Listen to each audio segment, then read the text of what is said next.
Boo! It's October. It's spooky season. And we're starting to do things a little differently around here beginning tonight. This is how we're going to start shows from now on. Going to do a little bit of a teaser. So you don't have to, you don't have to go through the Fareway reads and the pump it up with the dancing people doing the gas right away. Pump it up. We're going to come out first. We're going to have a little fun, set the tone for the show, and then we'll get into it as we get set for Two Guys with Chris and Chris, Chris Hassel, Chris Williams. Van Woke is back with us tonight. And you guys have carbless? Yeah, I got the strawberry margarita. I've got After dark. I've got a nice old fashioned. Yeah. You're really getting ready for that leaf peeping, aren't you? Oh yeah, look, this is baby. the color of a nice ripe leaf that I'm gonna sodomize. I still just don't understand it. Like, it feels like such a stupid thing to travel for. But I live in Iowa, and we see leaves all the time. Like, you guys don't have leaves. No, you don't, man. You do not. Iowa has, like, the least amount of trees of any state in the country, okay? Listen, all right, you can say all you want. I'll be goddamned if you're going to sit here and badmouth the leaves in the great state of Iowa. Are you starting to do, like, a mustache-heavy beard? No. You're the third person today that's asked me that. No, I was just trimming up, and I did change it just a little bit. In, like, 2 days, this will be so thick that you won't even be able to tell the difference. Okay. No, I'm not growing a mustache, but maybe I should. Some people have the mustache heavy beard. Yeah. Well, remember the Hulk Hogan? He'd have the blonde. Do you like it? I do. I love it. Okay, maybe I'll do it. You look great. Think you look great. Well, I busted out the special old fashioned for the show. I had to tell my wife, don't be alarmed. Don't be alarmed. I'm making a drink on Wednesday. But the guys always have a carbless, always have a drink on the Wednesday night show, and they make me feel like a total prude for not having one.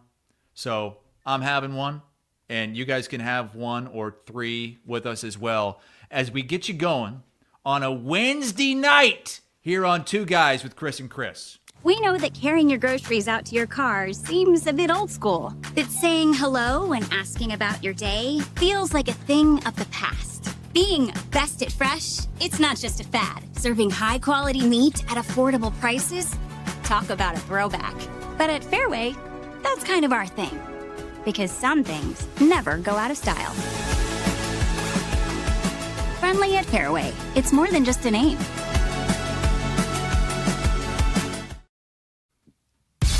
This fall, the Sandman, Adam Sandler, You're My Best Friend Tour. I feel like we're very good friends now. Casey Center, Saturday, October 4th. Get tickets now at HiVTix.com.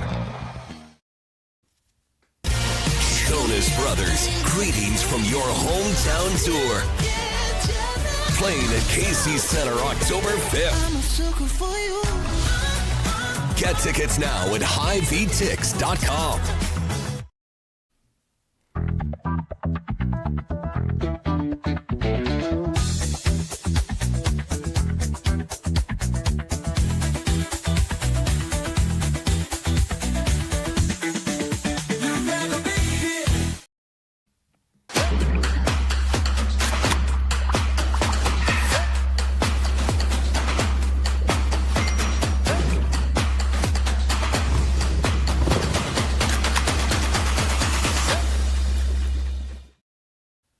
Chris Williams, Chris Hassel. Two Chris's, one network. This is Two Guys. Presented by Fareway Meat and Grocery. From the Channel Seed Studios, this is Two Guys. Exclusively on Iowa Everywhere. What up? Welcome back. Welcome to the program. It is the 1st of October. It's Chris and Chris. Hassel's on his way to the Northeast. He's just gonna. These photographs are these AI? Van Winks? No, Did you not put a these chance. together? This is actually I googled Portland, Maine leaf peeping, and this is what came up. My God. Without Hassel, of course. We added those in. Where's There's the no one way with Chris Williams? is actually going to be out there. Looking The one with Williams? He's going to be. Did you see? Did you see on Twitter now you can turn pictures into videos with Grok? Oh God! Yeah, let me pull that up. Have you seen that? The what? So you can turn any photo into a video on Twitter now. I'll be damned.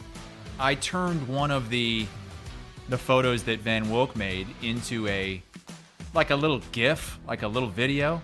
It's just me strolling along. Look at that, leaves falling. Oh, that's sipping beautiful. on some rosé. Even got the sound effects. Van Wook, I also sent one. What the hell's going on with that tree? Is it like blowing down? There's no leaves blowing, and then all of a sudden it's just like. Yeah, that was a fellow leaf peeper up there sodomizing Jeez. a branch. I also Wait a sent minute. one. He was sodomizing a branch? Yeah, I got a lot of people. He was shoving a accusing me branch of up his ass? sodomizing leaves. I sent one to the Brain Trust group as well. It's a video of me and Williams walking that same path. If you're able to pull that up for us, it's really crazy what you can create these days. But that is going to be me in just a couple of days, strolling through Portland, Maine. I'm going to have a lobster roll in one hand. I'm going to have.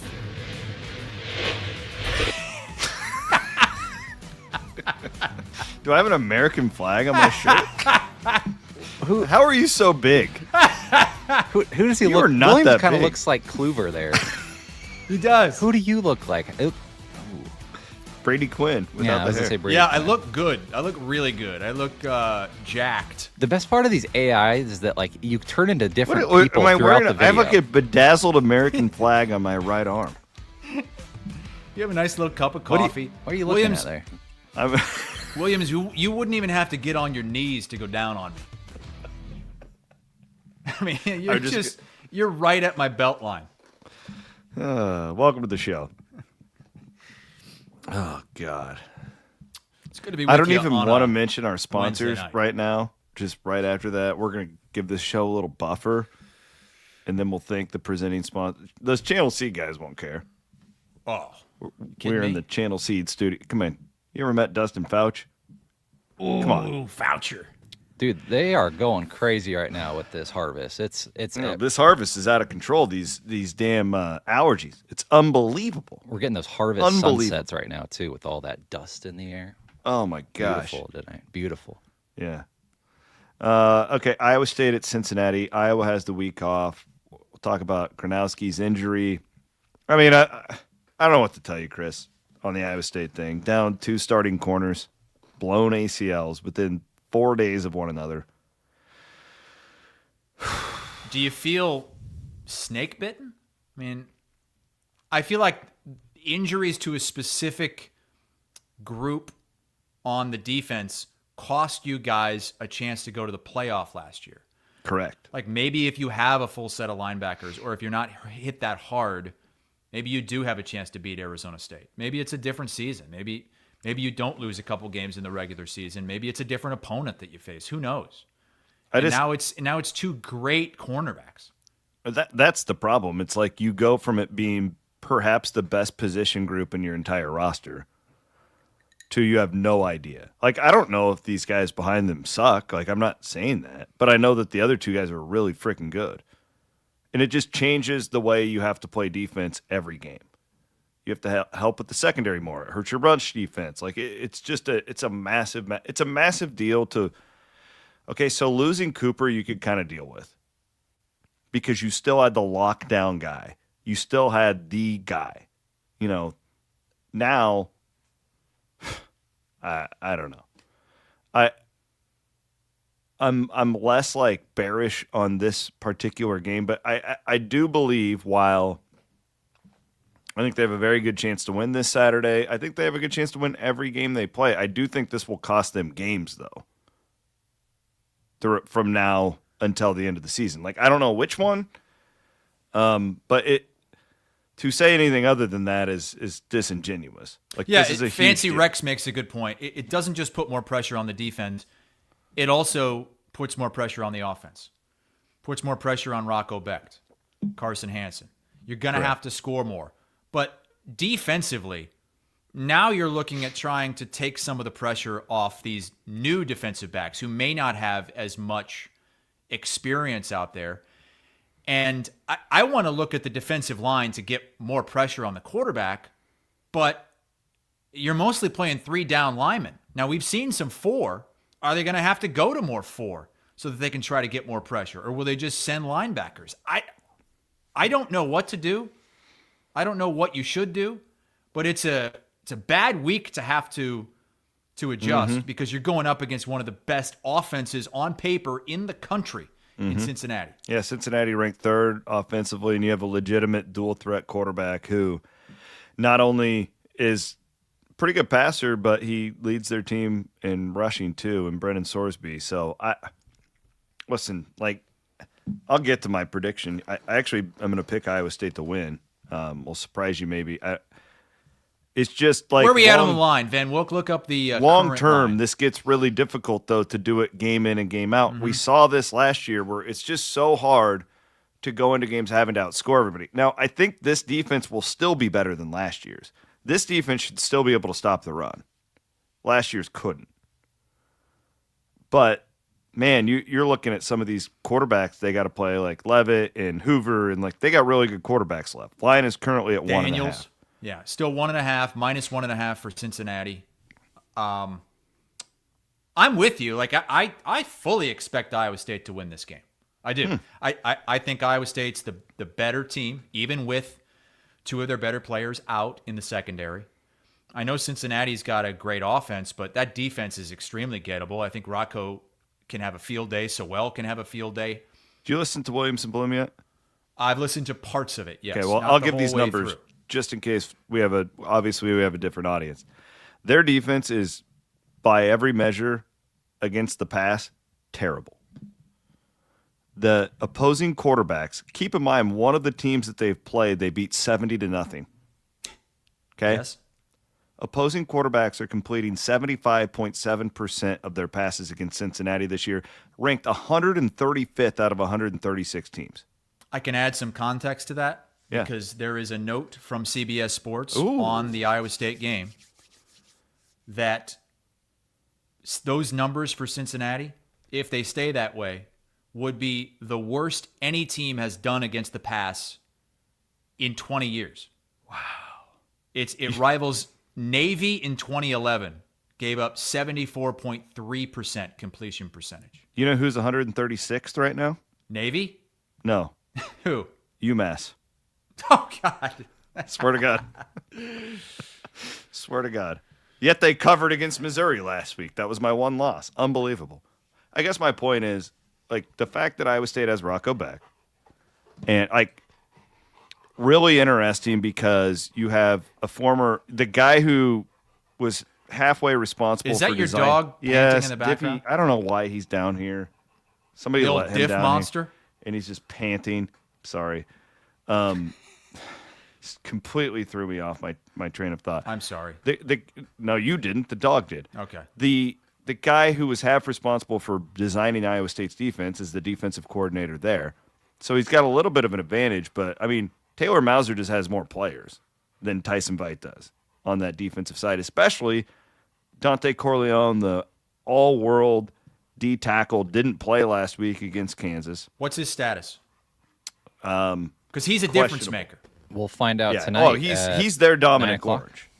Yeah, we'll find out here Injury in report. an hour and 45 minutes. When We'll the find injury report comes out? Yeah, we'll find out what happens there. But, I mean, listen, this sucks. I do think it will cost Iowa State a game or two this year for sure. I just don't, like, it's difficult to do these game-by-game things because so much can change, but I still just think they're better than Cincinnati across the board. I think Chase Sowell is going to have a really big day.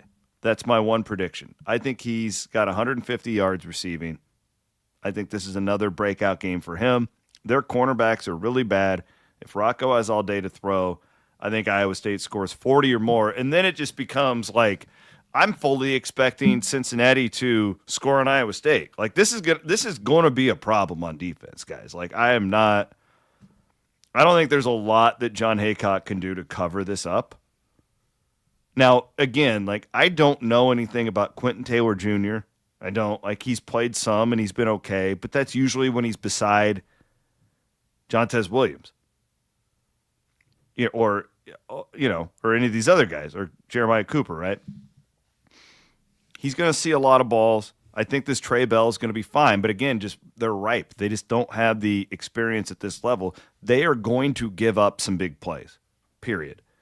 Now, what can you do schematically to I think you're right. I don't know if you bring in a fourth lineman, but I think Caleb Bacon has his hand on the ground a lot. I think going to have to get more pressure on the quarterback. Start affecting the quarterbacks more because you can't allow them to just sit back there and pick you apart. And the clock keeps going and going and going, and these defensive backs are trying to stay with the receiver. You can't have that.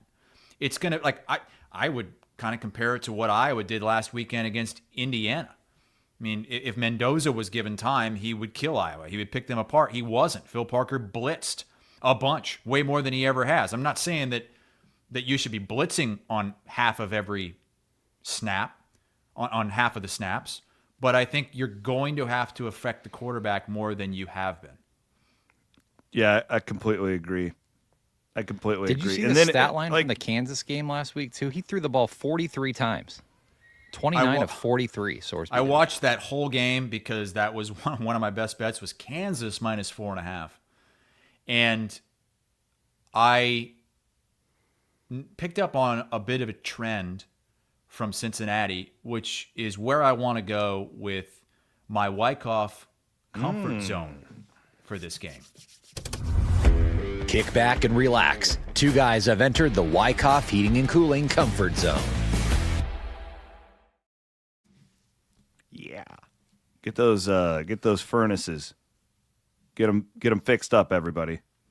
It's going to get cold pretty soon. Did you know that?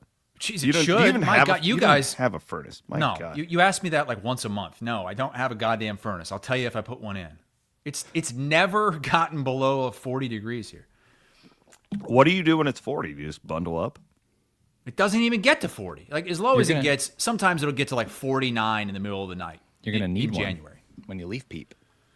Oh yeah, when I'm up there, when I'm up there leaf queefing, we'll have the heat. Well, we appreciate Wyckoff for coming on board. You know what you got to do too? A lot of these lazy asses forget to change their filters. Ooh, you can't do that. Jiminy Christ. We're pretty good about changing the filter. Pretty good. It's supposed to be once a month. One time, I was horrified. My wife in college, she wasn't my wife then, but they were complaining about how long it would take to like heat up their apartment. They had not changed their filter all year. And what did that filter look like? I mean, it was just fuzz of dirt just everywhere. It was horrible. And I'm like, you could have burned the goddamn place down. All their shavings probably went up there too. Oh, yeah. Shaving in the shower and then yeah, sucked right That's up. not exactly where my mind was going, but you're right. That's probably what happened. Well, I mean, we have a dog that sheds a lot of black hair, and that gets up there into the filter.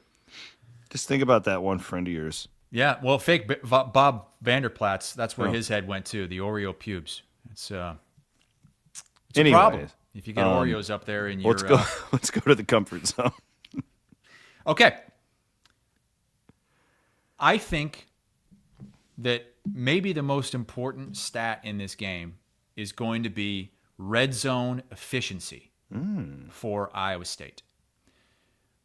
The reason Cincinnati was able to beat Kansas is because Kansas would drive down every single possession. Every possession, they get it down there inside the 10-yard line. But the first 3 times they did that, field goal, fumble. First 3 times they get it in goal-to-go situations, and Cincinnati holds them to 6 total points. So they're one of the worst. Can I just jump in just to back you up statistically because you're 100% correct? Their defense is ranked horribly across the board, except scoring defense. They're like in the top 50, which tells you exactly your point. They are the definition of bend but don't break. They give up a ton of yards, but not a ton of points. And Iowa State is not good at touchdown rate in the red zone. While Cincinnati is 8th in the country in touchdown rate in the red zone. They've given up on 11 trips their opponents have made in the red zone. They've given up just 4 touchdowns. Iowa State is 77th in the country in touchdown rate in the red zone. 26 chances, 16 touchdowns. That's not good enough because on the other side, the Cincinnati offense, 12th in the nation, 14 touchdowns in 17 red zone trips. That is how Cincinnati is winning. Because when they get in the red zone, they score touchdowns. When they allow opponents to get in the red zone, they make stops.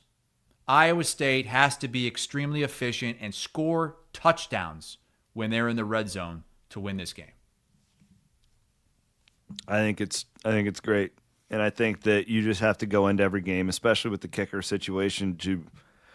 We just have to outscore teams. I think that's the way you have to think about it. If you've got the guy to do it. You've got Rocco. Yeah. You want to talk about him as why aren't they talking about him more for the Heisman? Why aren't they talking about him more as a top 10, top 15 quarterback? Now you really have to ride him during these games. Yeah, and that's the thing.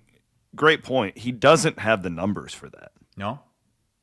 Like, if you just stack it, like, we all think he's, like, that kind of a guy, but his numbers, I mean, it's hard to argue that he should be, like, one of the top 5 guys just by numbers. Well, he hasn't needed to. You held Arizona to 14. And now you held Arkansas State to 16. You held Iowa to 13. You held South Dakota to 7. The highest scoring game was Kansas State scored 21. Listen, I got Iowa State winning the football game 34-31. Wow. 34-30. Give them by 4. That's a high-scoring ball game you got there. I believe it will be. What about you? I do think it's going to be tight throughout. I thought that last week, too. I can't pick Cincinnati. I can't. Iowa State has Rocco Becht. Iowa State has the better players. Iowa State should not be stopped when they have the ball offensively. I think Iowa State has the better coaching staff.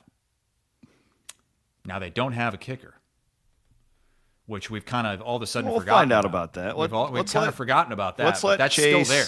Let's let this Chase Smith see what he can do. Okay? Well, I don't want to see him. Again, I don't want to see him. You got to score touchdowns when you get in the red zone. I don't want to see that kid out there for a 30-yard field goal. Because if you're seeing that kid kick 30-yarders, you might lose the game, whether he makes it or not. What's your pick? I've got Iowa State 30-27. So we're pretty close. What's the total? 53.5? 53.5. It's steamed up. It opened at like 50.5. All right. I'd like to know what the weather's going to be like. I'm going to be drinking me a carbless, crack one open at 11 o'clock on Saturday. Ooh. I know Maddie Van Winkle will be doing the same thing. A sold-out Nippert Stadium. They have not had a sold-out game like this for a long time.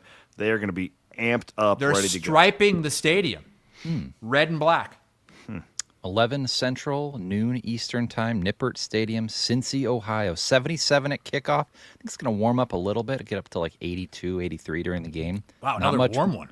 Not much. Yeah, it's going to be warm in the Midwest throughout this weekend, and then we hit fall weather next week. But it is going to be fall next week? Thank God. Yeah, highs are in the 70s. So 70s next week? That's not fall. I mean, mid to low 70s. That's fall. Yeah, and the nights will get into the 50s and the 40s. So it's too hot. It's just way too hot. I'll give a shout out to Landon, who adds some context to Iowa State's red zone percentage. Several of Iowa State's games have ended with Iowa State taking a knee in the red zone, so that would negatively impact their offensive red zone efficiency. Can we use some common sense, like if we're the stat keepers, and wipe those out? Yeah, like Indiana losing 45 yards on that one play at the end of the game because the quarterback ran into the end zone, and so all of a sudden their rush numbers don't look as good, their total yards don't look as good. Yeah, I would like to use some common sense with that sort of stuff. Yeah. Hey, we are presented by Fareway Meat and Grocery. The show started off so vulgar that I didn't want to just throw them in there. We had a bunch of commenters right when we were starting that they had already went and gotten their meat and beer for the upcoming weekend, and their carbless and their nostalgia. Is it nostalgia or nostalgia? It's nostalgia. I've heard you say nostalgia a few different times. Nostalgia. And it's not nostalgia, is it? It's nostalgia. Nostalgia? Nostalgia. Nostalgia. Really good Nostalgia. Add it to But the they list. got it Hassel. at Fareway. That's where I always load up on, right there in Bondurant. Hawks are on a bye, which is why you're going to be leaf queefing all weekend. That's true. That's exactly why. Because I looked at the schedule because, I've got, look at this, Instant Iowa. You see Andrew Downs sent me some brand new merch. You see that? This little quarter zip, Instant Iowa quarter zip. I love it. Looks like garbage. But that we looked at the schedule before the season. Oh, Iowa's on a bye this week. Let's go leaf queefing. So it's a shitty weekend for college football. Oh, it's terrible. Man, it's truly a terrible. Like, we're going to do our game day men's health top 3 coming up, and you didn't leave me shit. Like, it was. Are you kidding me? I left you Bama Vandy. What? It's a top 16 game. I also left you. Well, let's just get into it right now. I also left you Texas Tech and Houston. I knew you'd go. Get up. It's game day. Chris Williams and Chris Hassel take a look at this week's best games. Powered by Game Day Men's Health.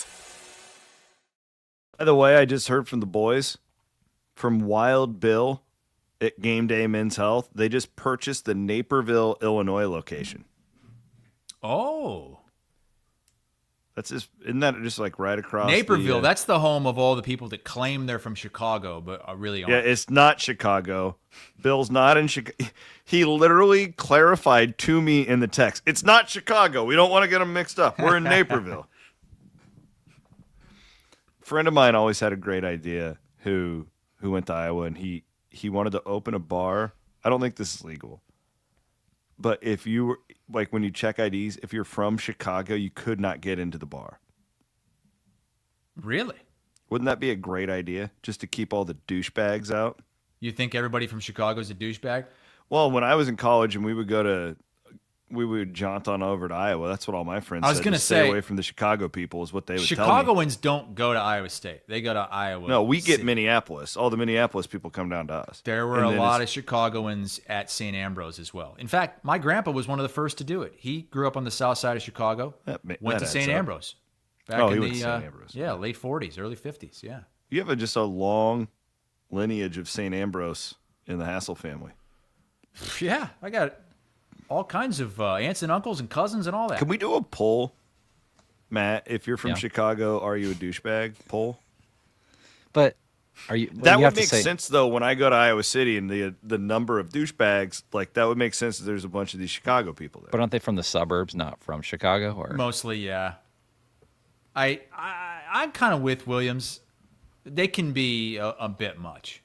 The big city folks that go to the small town, the sticks, think they're better than everybody. They're just puffing their chest out. It's like me when I come home from Delray Beach, South Florida, back to Iowa. Yeah. All you little piss ants.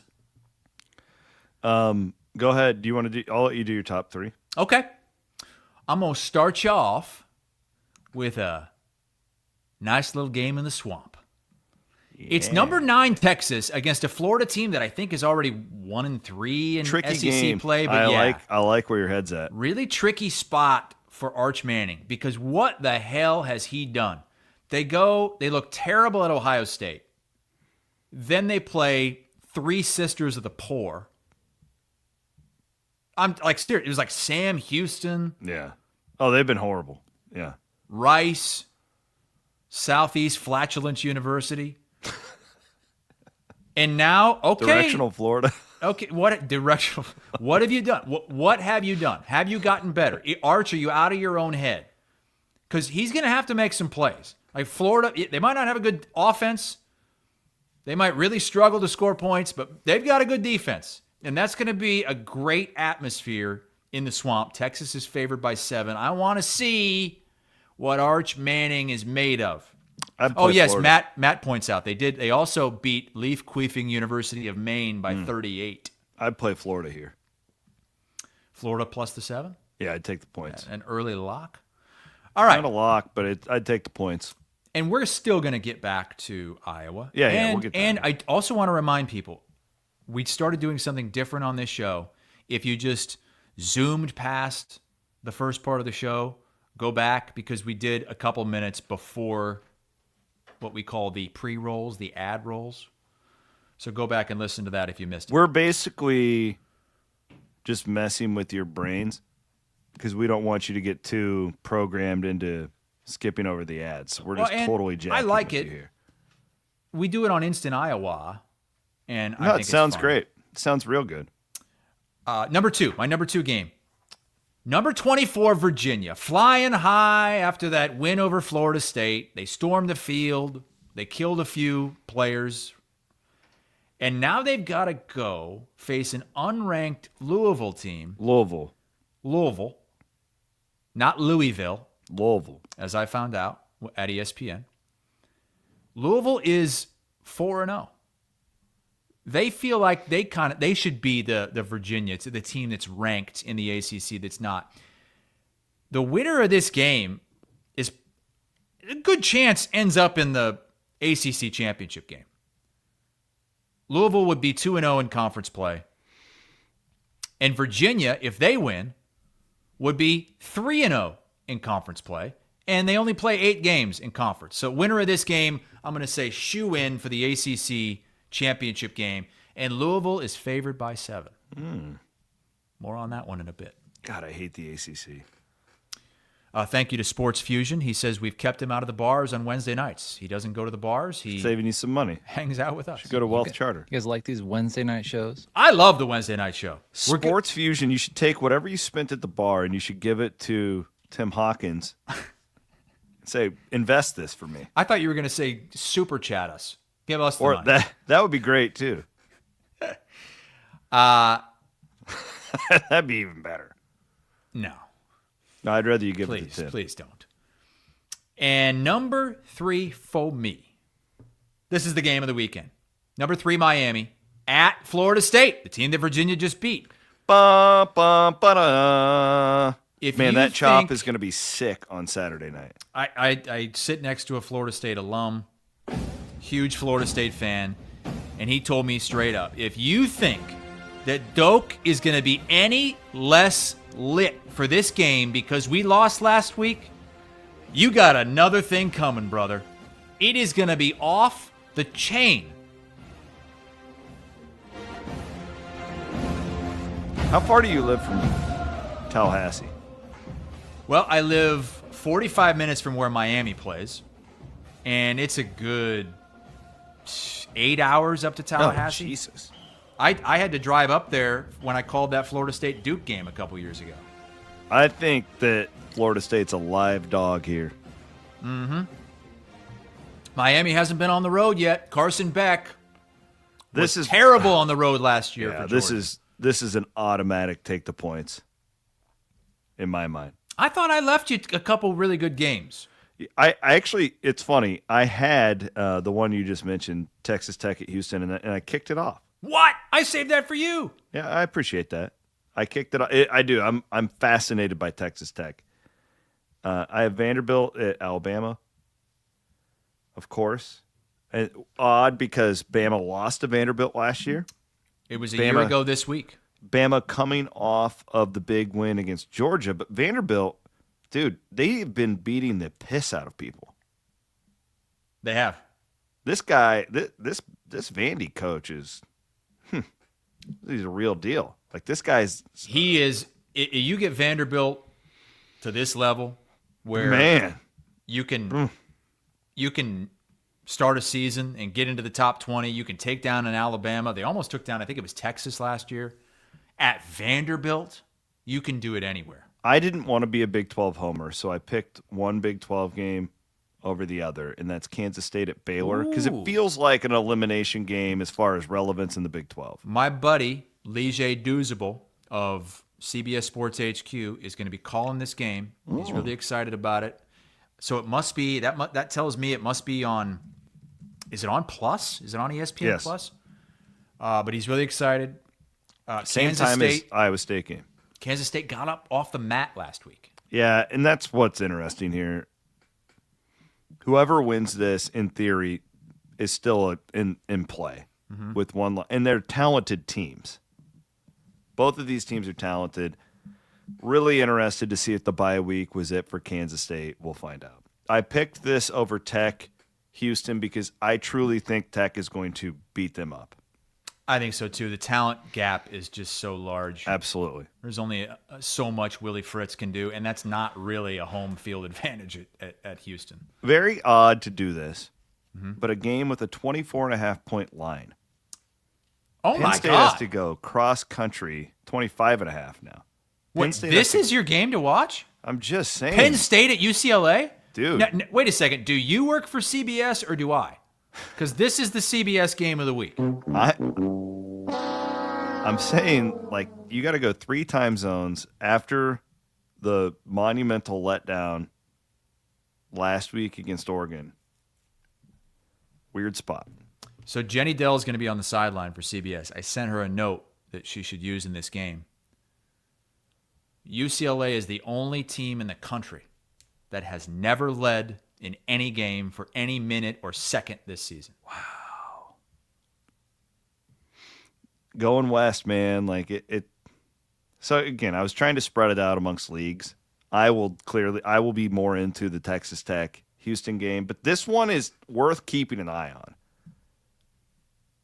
The Penn State too. It's like they're either going to come out and just beat the piss off of them, or this is going to be a really good game in my mind.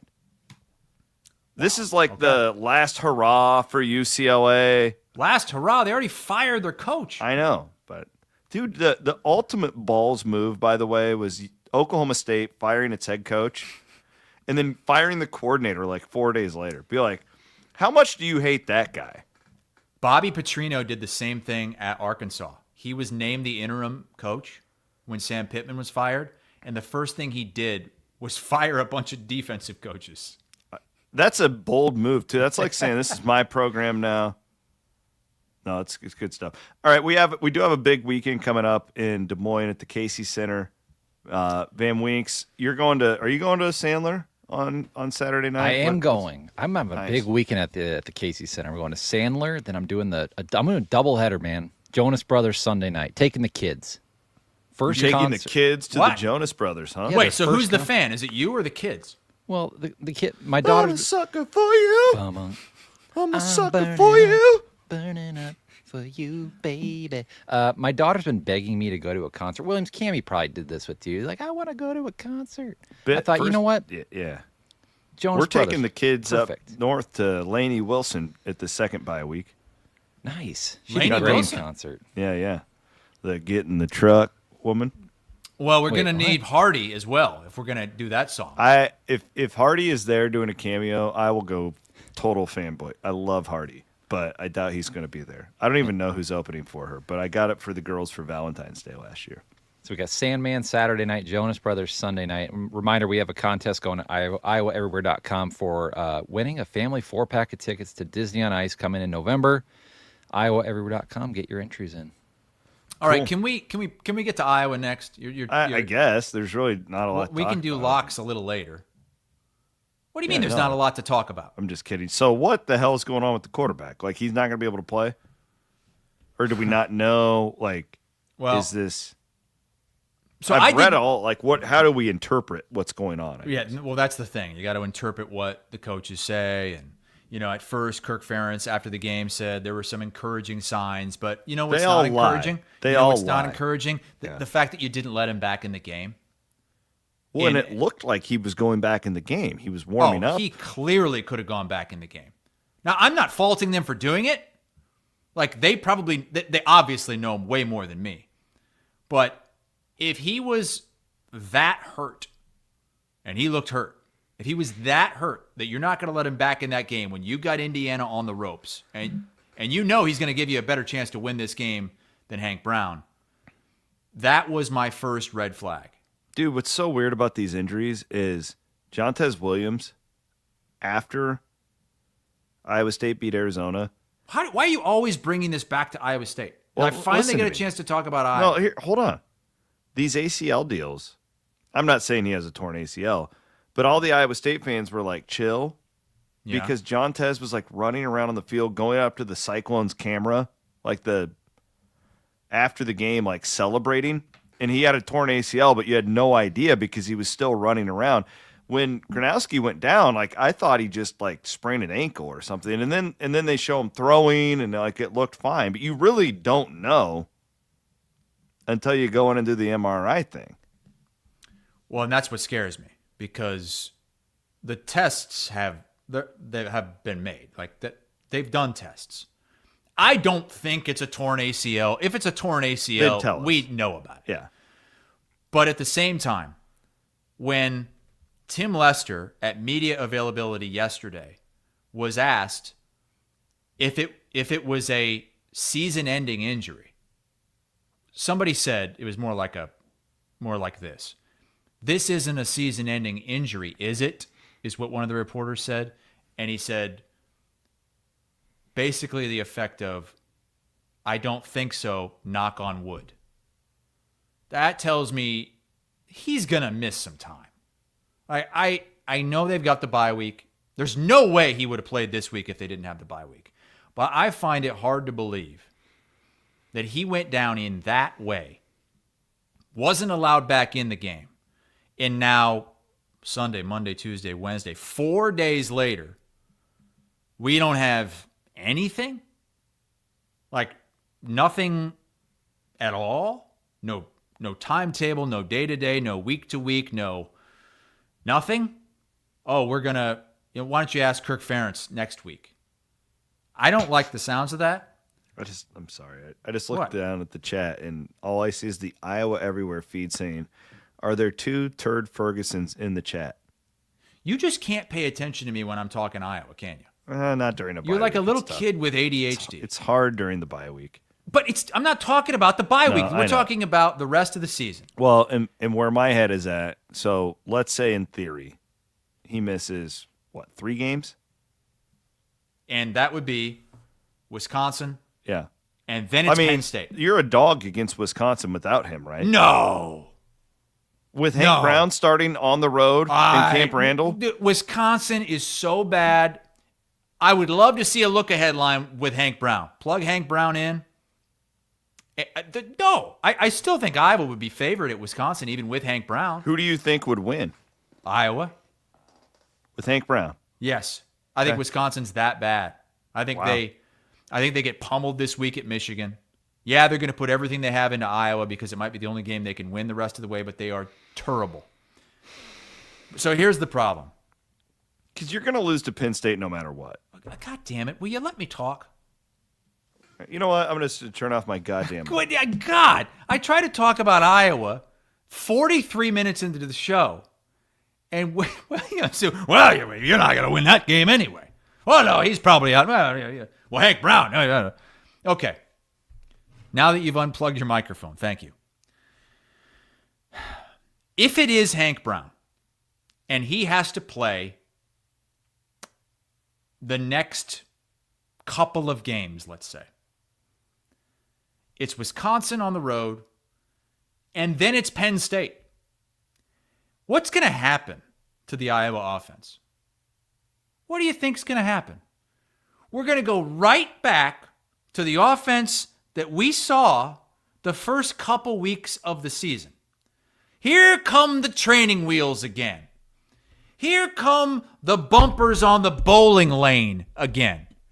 Here come we can't have him doing this. Let's shackle Tim Lester to the table game. There's no way Kirk Ferentz is going to allow Hank Brown to go out there and sling it for a while. Hank Brown to go out there and run a real offense for a while. I think it's going to be way too toned down for Iowa to be able to compete against a Penn State and maybe even a Minnesota. And then you got Oregon coming in. I think if Gronowski is out for any length of time, all of a sudden, not only are you going to a quarterback that isn't as good as Gronowski is right now, but all of a sudden we're going back to Kirk Ferentz putting the shackles on everybody.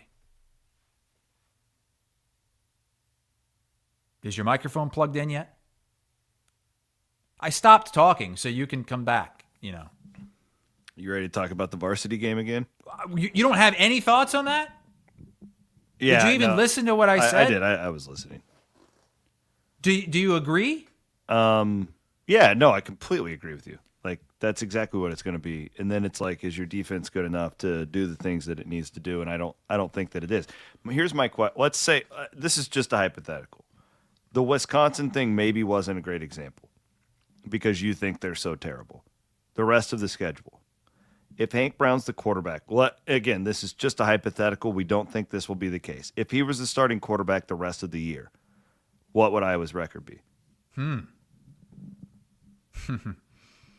7-5, right in that area. I don't know about 7-5. 6-6. Let's pull this sucker up right now because Iowa is sitting there at 3-2. I'll give them a win at Wisconsin with Hank Brown. They're not beating Penn State. They're not beating Oregon. They're not beating USC. They're not beating Nebraska. Okay.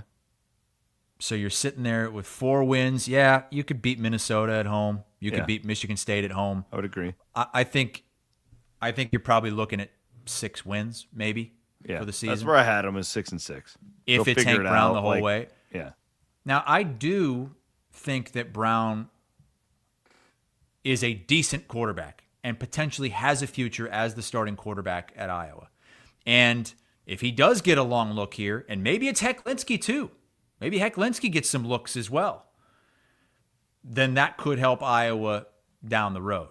But I just know we're going to revert all the way back to that shit we saw in the first 2 games from the play calling if Gronowski can't play this game. You're right. And even I thought Brown made a couple of really good throws in the fourth quarter of that game. Yeah. They were few and far between, but he made some good ones. But they probably won't be in the playbook to start if they know he's the starter.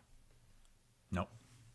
Because in that situation, they had to call the play because they had to get down the field and do all this. Say, the guy, he couldn't even complete a screen pass that would have won us the game at the end.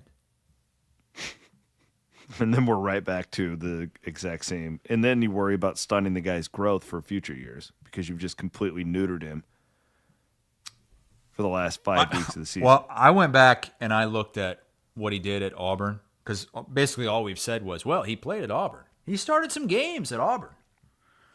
Wow.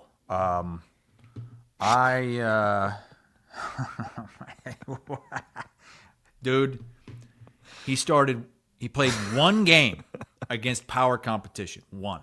Okay? It was at home last year, late September, against Arkansas. Okay? Threw 3 interceptions in the first half. Oh. Got benched. Didn't play at all in the second half. Never threw another pass for Auburn. They lost at home to Arkansas with him as the quarterback. That's why he's no longer there. So it wasn't this guy just didn't get his opportunity. No. Now, again, I'm not saying he doesn't have some talent and that he can't down the road be the guy. Wish he had that Sullivan right now. He's at Tulane. You got Jackson Stratton. Didn't he win 2 games for you at the end of last year? Why don't you play that guy? I'm serious. Because he's not air raid guy. If we're gonna play anybody, it's gonna be Hecklinski, who came over from Wake Forest with Ruggiero. Oh, I remember that was a big deal. Oh, you just wait. I can see it now, Williams. I can see it now. Hecklinski wins the starting job and just throws all over Iowa State next year. I've been through all this when I was doing daily radio, and you're just begging for things to talk about, and it's this guy, this Deacon Hill, now he's coming over with this volunteer quarterbacks coach. He was recruited by Wisconsin. Bootymeyer. God. He's done a great job. These wide receivers are on fire right now. Let's promote his ass to offensive coordinator next year while we're at it. Gee. Hey, the wide receivers have been playing a little bit better. They have been. Since the Iowa State game, they've been much, much better. They were terrible in that game, but that was when we had our corners. It's true. Hey, if they played again. Who knows? They may be running past Iowa State. I don't know. I still think you're a little too confident on the Wisconsin thing. Like, I know they're bad, but I mean, I'm not. First I'm not, start like, I'm on the not road, Camp Randall, guaranteeing a rivalry win. game, I'm trophy not game. I'm not guaranteeing it. I'm just saying Iowa should still win that game, even with Hank Brown or Hecklinski at quarterback. I wouldn't start Hank Brown in that spot. I would start Hecklinski. I don't even care. I don't care who has the better that's arm. That's not going to happen. I don't care how they've looked in practice. I don't care. I would not start Hank Brown in that game. Because you know Too much pressure. What Iowa coaches keep saying anytime Hecklinski's name comes up is that, well, but he hasn't been here that long. He hasn't been here that long. He hasn't been here that long. He hasn't been there as long as Hank Brown. So we know how they are with that. They're not going to trust him. Brian Ferentz's offense was like 130th in the country, and they'd be like, oh, it's just such a complicated playbook. Like nobody can figure it out. No, they said it takes years for a quarterback to fully grasp that offense. What is there to grasp? Well, that's the problem. I think that legitimately was the problem. He made it way too complicated. So that he's just a bad teacher, or is it the like? Because it's not that complex. I think he wanted to be the smartest guy in the room and to have a real sophisticated, smart offense, and just could not get these quarterbacks to fully grasp it. It's not just the quarterbacks; it's the wide receivers that have to grasp it. Everybody. And it clicked for one game against Ohio State, and that's about it. You know what I'd like to do? I'd like to give away some rubber right now. Thanks a bunch to Quentin and the boys at Freedom Tire for Man, this. This is our I tell third you, giveaway. Quentin's one of the best partners that you could ask for. Like, he's engaged. He participates in everything. He's just awesome. We're so happy to be associated with Freedom Tire. What a great locally owned business. So what do we got, Matt? We're giving away the tires tonight. Yep. We're giving our third set of tires away. And again, a reminder that Freedom Tire is also donating a set of tires to that person's charity, nonprofit of their choice. So paying it forward with our friends at Freedom Tire. All right. Quentin sent in the final video. Let's hear it. Here's our winner. Hey guys, it's Quentin. We're back with our final winner of the set of Goodyear tires from Freedom Tire. This contest has been a ton of fun. The only regret we have was asking Williams to sing the jingle. Freedom. That was terrible. I still have nightmares. Anyway, proud to announce that our winner this month is Georgina Schwery of Waukee. Georgina, I'll be in touch soon to let you know how we can get you set up with your new set of Goodyear tires on your vehicle. And don't forget, you also get to pick a nonprofit organization for a set of tires on their fleet vehicle. Gentlemen, this has been a lot of fun. We appreciate all of the entries. Now, Hassel, Matt, show them how it's done. Let's hear the jingle. Freedom, freedom, freedom. No. Tire. Georgina, Georgina, Georgina. Schwery. Congrats to Georgina Schwery. What? What did you say? Georgina. You can't make fun of the names of our winners and listeners, Williams. You did that with Slick. What was his name? Zach Slick. Zach. It sounded sounded like a made-up name. Sorry, Turd Ferguson. You're not the winner this time, but try again next year. Oh, Lord. No, Quentin's a great guy. Awesome company. Thank you to those guys. And it's cool that they do the nonprofit. That's a real deal, man. Like, some of these folks can't afford tires are expensive. They're like really expensive. That's a really cool thing to get back on. So shows you the type of people we're working with. All right, please. We're 55 minutes into the show, and we haven't talked about the biggest development in the state of Iowa today. That's a loaded question. It's not a question. It's a statement. The superintendent thing? Like, what are you talking about here? What superintendent thing? That whole deal going on in Des Moines? What? Oh. You want to get into that? No, I don't. Oh. We've got a championship coming. The Hawkeye women got a championship If coming. Caitlin Clark couldn't give you a championship, this is great. I'm very happy for your program, but Bill bullish. Fennelly is rolling over in his grave right now. He's not dead. McKenna Velichko. Sounds like a fighter. You have Here never comes heard Velichko. You have never heard of this woman before today. The pride of San Jose, Yeah. California. She's out there from Van Woke country. Archbishop Matt, will Great this school. get you to root for the Hawkeyes? Oh, Get, absolutely. I will root for her. Yeah, that's cool. Absolutely will. This Only is good a- thing come out All of San I Jose. saw was Chad Leistica's tweet about this is the biggest story in the history of Iowa athletics. Okay, I'm being hyperbolic, but she's really good, right? Five-star, one of the Yeah. best players in the class. Yeah, it's about time because there was a little dry period after Caitlin left, and it was like, all right, the Iowa women have to capitalize. They have to capitalize. Here we're going after this 5-star. We're going after that 5-star. We're a hot commodity. We're selling out all our games, and they were striking out. They weren't getting these top recruits. Well, now all of a sudden, Addie Deal's coming in next year. Well, I should say this upcoming season. And now Velichko, who has no ties to Iowa. Like, this is a brand thing. This is a Caitlin Clark thing. This is a Jan Jensen thing. This is Iowa fans selling out every game thing. This is a huge get and hopefully a sign that this program isn't going anywhere. Well, it's great, too, because I just got done reading that book, the Caitlin Clark book. There's 2 of them. The one that Murph, what's her name? I feel terrible.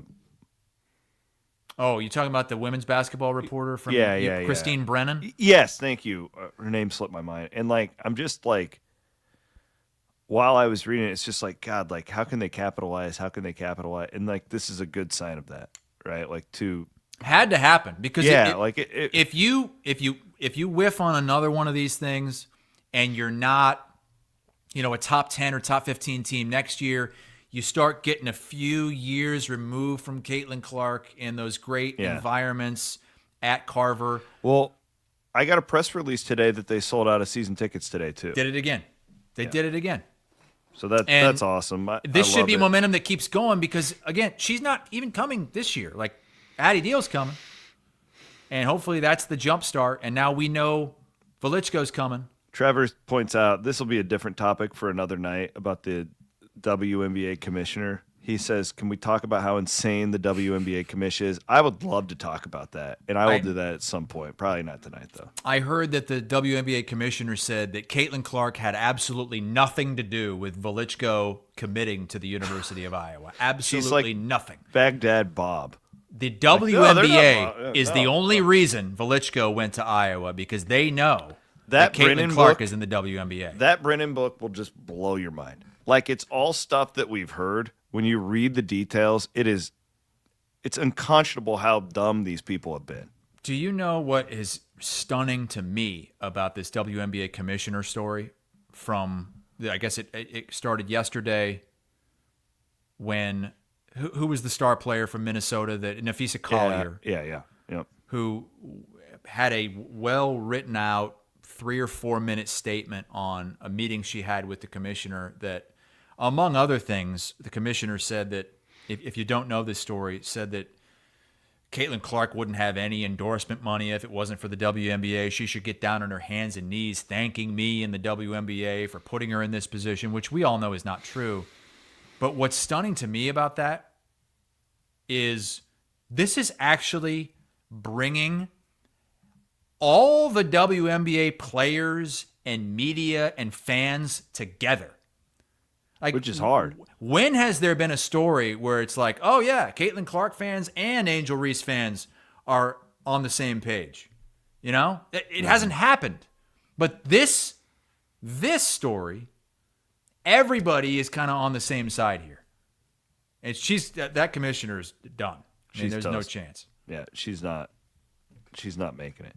All right, let's do our Wild Rose Casino locks of the week. Uh-oh.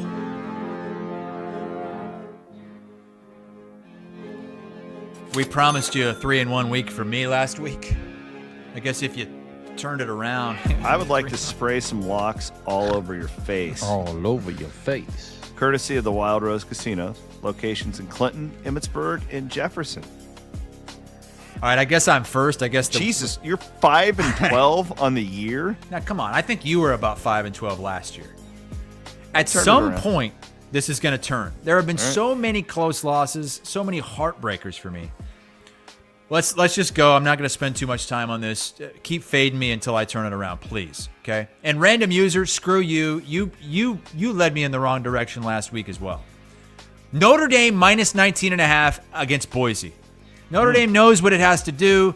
They've got to win every game from here on out and win with style. They did it last week against Arkansas, winning by 40 or so. They'll do it again against Boise State, and they won't lift their foot from the pedal. I like this Big Ten game. Maryland hosting Washington. Washington just lost at home to Ohio State. They had one of the longest home winning streaks in the country, and maybe the longest, snapped. Now they've got to go all the way to Maryland. Maryland is perfect, coming off a bye. Before that, they won at Wisconsin. They're fired up, and they're getting points at home. 6.5? Give me the 6.5 points with Maryland at home against Washington. ACC, we talked about this game earlier. Louisville hosting Virginia. Virginia's got the number by their name. Louisville doesn't. Louisville is going to smoke Virginia. Virginia blew their wad last week against Florida State. They will not be ready for what's coming to them at Papa John's Stadium, if they still call it that, in Louisville. Minus 6.5 for the Cards. And Alabama at home, laying 10 against Vandy. You kidding me? They are pissed that Vanderbilt beat them last season, and Diego Pavia launched his entire career off of that win. Alabama has found itself. Ty Simpson is a Heisman contender. Alabama is going to lap Vanderbilt in this game. Bama minus 10. Is that an Ackerman Plumbing flush it? I've got 4 plays for you. You know what? I love this. I got people all over the comments saying how wrong I'm going to be. Chris says, Hassel, you are so wrong. You love being the underdog, don't you? Austin C. Hassel, you lie. I'm telling you, man. Evan, you said, what if Hassel goes 0-5? This is the week. You guys are all against me. That's how we know these are going to hit.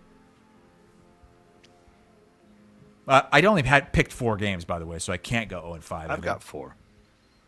I'm going to take UCLA in the 24.5 against Penn State at home. You're 9-9 on the season, by the way, right? 9-9 on the season. Thank you very much. Even Steven. I mean, it's just Penn State's got to go. They're off of an highly emotional game. They got to go across the country. I almost took Penn State as one of my locks. Really? Yeah. You can't do it with them going west. Just wait. You can't. Okay. This is my favorite play of the week. Iowa State, Cincinnati, over 53.5. I gave this one out on Sunday night on Williams and Bloom at 51. And now it's 53.5? It is now at 54.5. When I sent this, it was 53.5. It's 54.5 now. Keeps going up, and there's a reason for that. That I think Iowa State can score at will on this team, and I think this team is going to be able to move the ball all day long against Iowa State's defense. So I expect a high-scoring game at the nip. I am playing Kansas State plus 6.5 at Baylor. I kind of like that one, too. I like that one. Yeah, I feel like they had almost 500 yards last week against directional Florida, and it just feels like after the bye, they regroup. They can still make the Big 12 championship game. 2 of their losses were in the non-con. You forget that Arizona game was not a conference game. Like, they can still make the Big – well, wait a minute. Oh, their only conference loss – yeah, right, it was to Iowa State in the season opener. So – man, they went out like they were the preseason pick. They have a lot to play for here. This last stand for them. Give me the 6.5. And then I'm going to take Texas Tech minus 10.5 at Houston. Houston's going to be on fire. It's a lot like that Cincinnati crowd with Iowa State where they haven't been good for a long time. Yeah, it's not close to Cincinnati's home environment. Not close. I'm just saying their crowd will actually show up, is what I'm saying. There'll be a lot of Texas Tech fans. Huge Texas Tech traveling fan base, and I had it at 10.5. I think there was a 10 out there. It was 10.5 when I grabbed it. But I don't think the country realizes how good Texas Tech is. Like I don't think most people. They clearly didn't before the season. They were completely undervalued in the odds before the season. Their transfers and their recruiting, if you put that on an SEC school or a Big Ten school, and they would be ranked 4 or 5 spots higher than they are with what they've done. No question. So I don't think people have caught up to it yet. I like what Willie Fritz is doing. Massive talent differential. We saw what Tech did to Utah in the fourth quarter. What are they going to do to Houston? Texas Tech by 20. All right, Van Winks, jumping in this week. I liked all yours except the UCLA. Okay. All right, went 2-2 last week. Was on a lot of those road. You're the only one of us that's over 500 right now. 5-3 on the year. 5-3 on the year. All right. First pick, first lock. Kansas State minus 5.5 at Central Florida. I think Jalen Daniels is just going to drop touchdowns all over that UCF face. Yeah, the only worry I have for that is that bounce house. That's a tough place to play. They'll be sold out for that. That'll be a Kansas big game. Defense sucks. Big game for UCF. I think Kansas. Just think their offense will put Kansas up is a much better team. There's no doubt in my mind about that. And then I'm opposite of Williams on this one. I think Penn State just blows I'm with you, out Van UCLA. Woke. Let's go. Right. Michigan minus 16.5 against Wisconsin. I like that too. That's a good play, Matt, because that's at 17.5 now. Okay, good. So you're on the right side. Both these teams are coming off buys. Both had rest. What I saw against Michigan, against Nebraska, I think they're just too much for Wisconsin. I think Wisconsin's kind of given up. I don't say given up, but terrible. Yeah, this is my lock of the. This is my best lock of the week. What? This is a degenerate. Lock of the century? Kent State at Oklahoma. What a disgusting individual you are. Kent State at Oklahoma over 53.5. Lock of the century is the Kent State Oklahoma over. So Oklahoma is going to have to score 9 touchdowns, 8 touchdowns. Kent State is one of the worst teams in the country. They're 0-4. They've given up, they've given up so many points this year. All right, they lost 66-10 to Florida State. 62-14 to Tech. Are you kidding me? I know Oklahoma's down the tier, but I think Oklahoma just Hassel. We pick a gotta score get here. Van Winkle and Dave Zavolinsky to do a gambling show. Oh my God, this is a lock. This is the easiest money you've ever seen in your entire life. Oklahoma easily scores 6 touchdowns in this game. I think Kent State will score 10, I got 15. burned on a play like this last week. Remember I had the Missouri 44.5? Yeah, I could see this one being 54 points. I think Kent State's lost 25 straight games. Well, they beat Merrimack in their first game, so they're not. Okay, 25 FBS games consecutive. Hassel, did you cover the game when Kent State beat Gene Chizik in his opener and Julian Edelman was the quarterback? I was there. Yeah. That was the first game I ever covered at WHO 13. Yeah. I was there, brother. Boy, that Gene Chizik. And then the next week, they lost at home to Northern Iowa.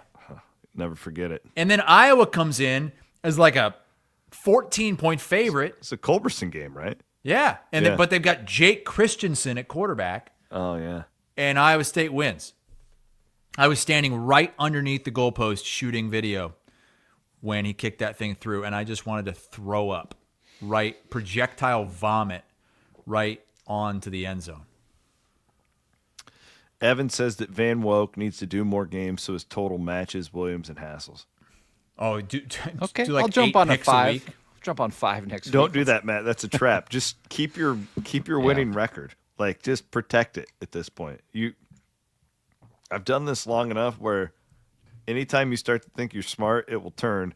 And Hassel's going to go on a heater at some point. He's not this bad. This is going to turn, I promise you. It will turn. I think it'll be this week. Jay Bird points out, yes, John Mateer is out. I don't think that matters, but Mateer is probably getting still value out. on the over with that, right? I think he was practicing this week, so that's a good sign. He just had surgery last week. I know he's throwing balls. I don't know if he's fully practicing, but I saw a video of him throwing a ball. So let's do our cheers to the freaking weekend. And so I'm going to watch Groner play. Nolan Groner? He had a 96-yard touchdown last week. Groner did. Shout out to my guy Lucas. Game-winning field goal as the Cardinals knocked off top-ranked Van Meter. Anyways.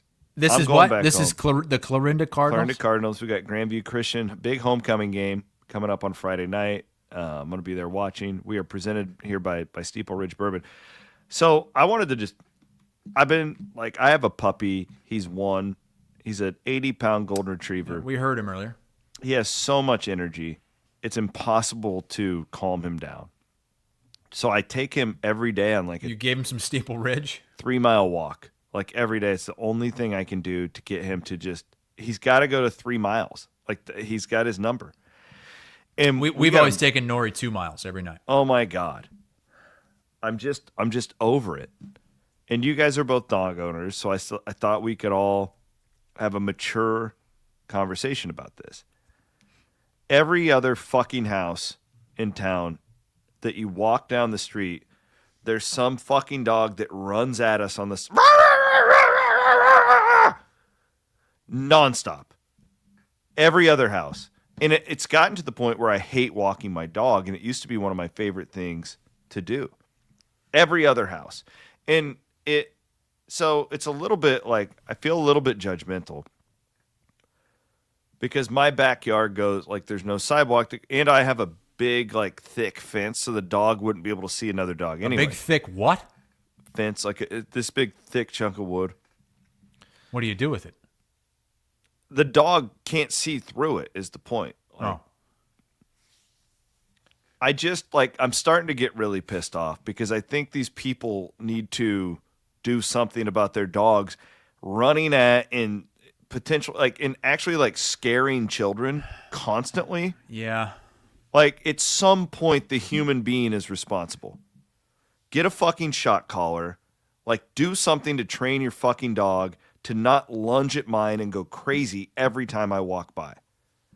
Shouldn't I just be able to walk my dog in peace? Yeah, and the same thing goes for, I deal less with that and more with when we're on a walk, someone else walking their dog, and that dog on the other side of the street just trying to break free from its leash and just goes nuts at us or our dog when we're walking by.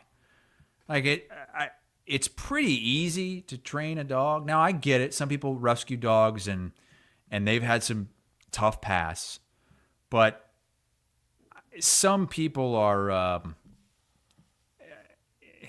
There's a lot of these people. They just leave their dogs out all day. Yes, they and need they to be don't a even little bit more monitor. on top of things. Oh my God! Like there's these one people. They have these Rottweilers that roar, and it's just like I can't walk by there. Because I don't want my dog to learn to negatively react to other dogs. Like, that's part of the training process. And these fucking dogs are just lunging at us and going crazy every time we walk by. I had a situation like that last night when I was on a jog. I was jogging, and I was on a sidewalk behind this woman who had, like, a German Shepherd. And the German Shepherd seemed pretty young. And I didn't know what to do because I know how some dogs are. They're very territorial and they want to protect their owners. Yeah, and I get it. You can't just run by them and expect not to have the dog react. Like, you've got to give a berth. Like, you got to go wide around so that if the dog does, and it will, get scared and tries to lunge, it can't get to you. And so I did that, and that dog, I mean, it went rawr! And the woman was like, "Oh, sorry, I didn't see." I said, "No, that's okay." Because I knew it was going to happen. Mm-hmm. The responsibility is on the people. I'm telling you, the kennel training and shot collars with your dogs, the best thing you could do for your dog to have a fun life where it can go out and do great things with your family. You got to train the dog. And I'm not great. My dog ain't perfect, but he doesn't scare the shit out of everything that walks by him every time. Sorry. I'm with you, man. Looking forward to taking my dog on a long walk this weekend. Remember the dog that did that to Van Wilk and he had it put down? Matt had him put down. Yeah, don't walk Diffie by my house. My dog is one of those barkers. But she's a tiny little thing. She wouldn't do anything. She's Your dog's never done that, but I don't know if it's ever been out. I do walk by your house a lot, but yeah. I still have to go long. What do you? Oh, you're gonna be leaf queefing all weekend. It's time to go long with Wealth Charter Retirement Planning and Tax. We already gave them a shout out. If you're not going to the bar tonight because you're watching the show, you give your $150, whatever you would spend, to my guy Tim, and he would make it go a long way. Wealth Charter Retirement Planning and Tax. Remember them for all of your financial needs. What are you going long on? I'm not going long on leaf queefing. We've talked about that enough. I'm going long on college football scheduling. It is at a place where there are so many teams in each conference that it's made scheduling so difficult on each conference that we're really backing ourselves into a corner with some of this crap, and it's hurting everybody. Iowa continues to get night game after night game after night game, and it always seems to be the games against worse opponents. Again, Wisconsin is a night game. That's 7 night games in the last 10 in the regular season for Iowa, where teams like Ohio State and Ole Miss are begging for night games. They can't get one because the way these TV contracts are set up, they want to grab you early. Mm-hmm. Fox always wants to grab Ohio State at noon. And you know what? If Fox doesn't grab Ohio State at noon, you better believe we're grabbing them at CBS at 3:30. I'm talking Eastern time here. I know. I'm sorry. And that pushes games like Iowa, Wisconsin, Iowa, UMass, Iowa, Albany. It pushes all these games tonight. And it drives me crazy. And I just heard Lane Kiffin talking about this the other day. That they don't get any night games. Like LSU, they always get night games. It's always a night game for LSU. Clemson always gets night games. Night game, Death Valley, that's what it's going to be. Ole Miss cannot get a night game. Iowa can't stay off night games. You've got this week where 5 of the top 15 teams are on buys, and we're left with a ghost slate of games. Like this should not happen in week 6 or whatever it is. When you look at all the incredible games we had last week, we have to be able to plan better. We talked about it earlier. The CBS game of the week is Penn State at an 0-4 UCLA team that's a 25-point underdog. You have USC playing 1 week at 11 p.m. Eastern time, and the next week playing at 9:30 a.m. Pacific time. Horrible. It's all over the place. What? Shocking. Iowa State at Colorado is 2:30. Iowa, Wisconsin is 6. How shocking is that? Like, nobody would have projected that. No. But Iowa, Wisconsin was a guaranteed 11 or 2:30 game. Not that long ago. This new Big Ten with the West Coast teams and these 3 major networks controlling it all and wanting to get their big game in their window spread all across the day has completely screwed with all of your habits. It's like, what this Cody is not Campbell's, how it's supposed to be. It's not like, oh, great night game, yay, we get a night game. No. It's what Cody Campbell's trying to do. Like, the TV networks have too much power. They do. Like, I mean, think if the NFL tried to do this. Like, stagger all these games all throughout the day. Where like right now the NFL has, how many television windows do they have? The NFL? Yeah. So you have Thursday. Yeah. Sometimes you have a Saturday morning in Europe. Yes. Well, right now you have a Sunday morning in Europe. That's right. Yeah. Sunday morning in Europe at 9:30 a.m. Eastern. You have your 12. Mm-hmm. 3, then Sunday night, and then Monday night. So that's 6. But for the most part. But they only have 20 or 30 teams. Right. Right? So, like, college football is, they're trying to jam college football, for the most part, should be played in the early afternoon. I want to. That's how it always was. Every Iowa game would kick off at 1 o'clock. Forever. Yeah, because TV didn't exist. And now it's all. So this is where. The networks. Yeah, the big networks. Austin is fundamentally wrong. Austin's watching on YouTube. He says if you win, you get big TV spots. Wrong. It's not true. It's about the brands. Yeah. They choose based on the brands. They simply do. If what you were talking about, Austin, then Big Noon Kickoff wouldn't be guaranteed to be at Michigan or Ohio State nearly every week. Mm-hmm. Like, it's just how it doesn't matter. They're playing a 0-8 Purdue team. It's okay. We get Michigan in that, right? Like that is not new Big Noon Kickoff, but the Big Noon game. Right. These TV networks have too much power. And the difference between the NFL, the point I was trying to make, and I did it very poorly, is like in college athletics, sure, there are other TV networks involved, but it's all Fox and ESPN. They own conferences for the most part. They do. Mm-hmm. Like whatever they tell the SEC and the Big Ten to do. Yeah, Fox basically owns the Big Ten. Correct. And ESPN basically owns SEC and ACC. The NFL, the point I was making is that there's all these different entities that are stakeholders in the National Football League. Like, how much in our NFL in yours when you're doing CBS Sports HQ and you're talking to these when you're doing all this analysis, right?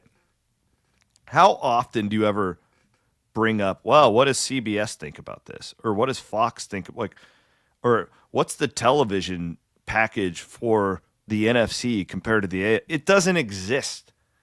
The NFC North doesn't get more television dollars. No. Because of the conferences look out for themselves, the schools look out for themselves. Nobody works together in this fucking sport. That's the problem. They're all working against one another, and that includes Fox and ESPN. And when you want to join a conference like USC, we want to join the Big Ten. Like, well, okay, well, that means that this, and this. Yep, I get it, but we need your money, and then you get the money. And you're kicking off at 9:30 a.m. local. I just got done with this last chapter I did for my book on Iowa State's growth and revenue over the last 20 years and like how that's all been distributed. And it's staggering when you look back in like the mid 2000s because the Big 12 didn't distribute media rights evenly. Okay? Mm-hmm. So that means like if you got picked to be on TV, like if you were on the ABC game at 2:30, you got more money than if you were on the ESPN2 game at 2:30. Or right, like there were like tiers. It didn't matter how good you were. Nebraska, Texas, and when Bob Stoops got there, they always got picked in Texas A&M.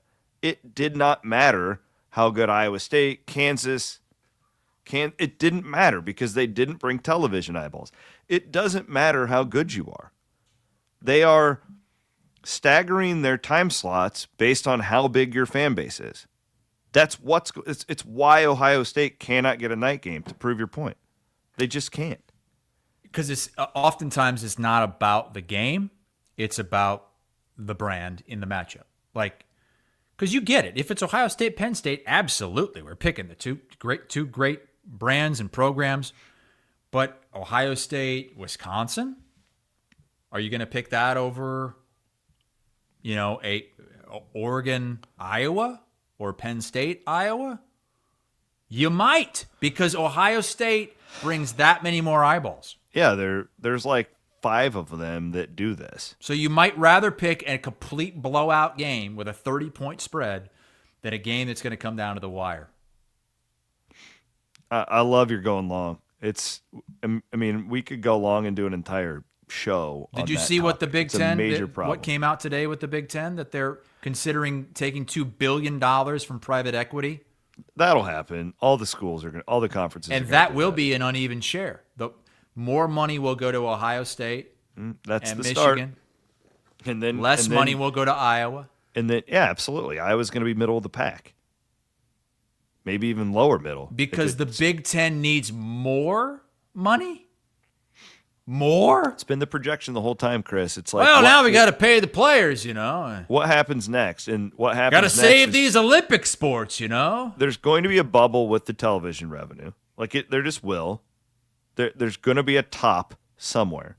And once we hit that, Ohio State will go, why are we giving Rutgers the same amount that we're getting? This isn't right. It's happening. Like that. That's where this goes, and then that's where you get into the Super League thing where Texas and Georgia are going to make a backroom call to Ohio State. What are we doing? Why does Vanderbilt get the same amount of money that we do? Yeah, those people in Rutgers are just robbing us. It's coming. And that's why we need real leadership in this sport to actually lead the way. And we do need help from our government. Like, if you want to save college sports, you absolutely need help from. I know we got a lot of shit going on. I get it. Like, I'm not arguing that.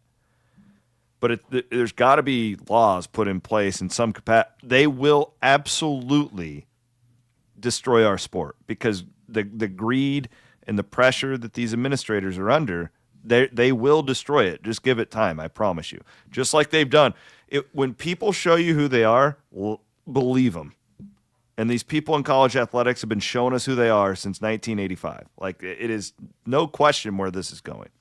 All right, enough of that. Let's get into the Des Moines superintendent story here before we wrap things up. Because I've got a lot to say. No, I'm just kidding. God damn. You guys are a fucking mess over there. You're a goddamn mess. It's kind of like never mind. I'll text it to you because I'm not educated enough on it. It's wild. You're making national news. We got a lot going on over here. CW Pod today was really fun. Listen to it. It just got Looking up forward to that. with Scott Sipker. I love Scott. Everybody knows that. We've been friends for a really long time, and we just kind of talked about. We broke down that. Have you watched the Dallas Cowboys documentary on Netflix? I am right in the middle of it. I'm about 4 episodes in. It's really good. We're right about the same spot.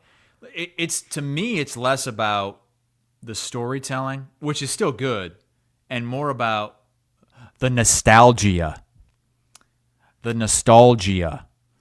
Seeing those old clips of the Super Bowls and Dallas's run against, you're playing Steve Young and the 49ers. You're playing Brett Favre and the Packers. I mean, it brings back so many great memories as a kid watching all. And the Bills, those poor Bills, 4 straight years. God damn it. It's unbelievable. So that's up on the feed. It was really fun to get Scott in there. And I'm going to dive into that on the plane before I go sodomize some leaves tomorrow night. What's the travel situation? So you fly from Miami or Fort Lauderdale? Fort Lauderdale to Atlanta, and then Atlanta to Portland, Maine. And then you rent a car? No, we'll just Uber to the hotel. Our hotel is within walking distance of... Is it some elitist, super... I don't think so. Like Lake Como type hotel? No, God, no, it's not that. Could those dadgum Kaburskis clean up those leaves? Jeez. Oh, man, they'd have a field day out there with those leaves. You guys think you have leaves? Shit. The Kaburskis would take all those leaves and just eat them. Have you ever sodomized a leaf? Do you know what sodomize means? Yeah, Steve Dace taught me. No, I haven't. Have you? You're about to. Yeah.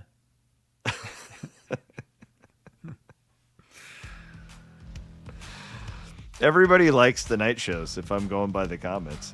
We might need to make a switch here for football season. It really is a different crowd. We've talked about we can't do it for basketball season because there's too many Wednesday night games, but we're doing it next week. Have to go to a board vote? Because I'm going to Boulder next week. Yeah. I think we might need to. This is fun. The real question is if my wife would be okay with it. Why wouldn't she be okay with it? She's the boss here. Let's all be honest. All right. Appreciate you guys. Have you ever sodomized an Amish bench? Well, I mean, if you just sit the wrong way, I guess anything. Sit on the post? Anything could happen. Matty Van Winks did a great job, as always, producing the show. He is Chris Hassel. Enjoy your Leaf viewing. And we'll see you guys on Monday. Later.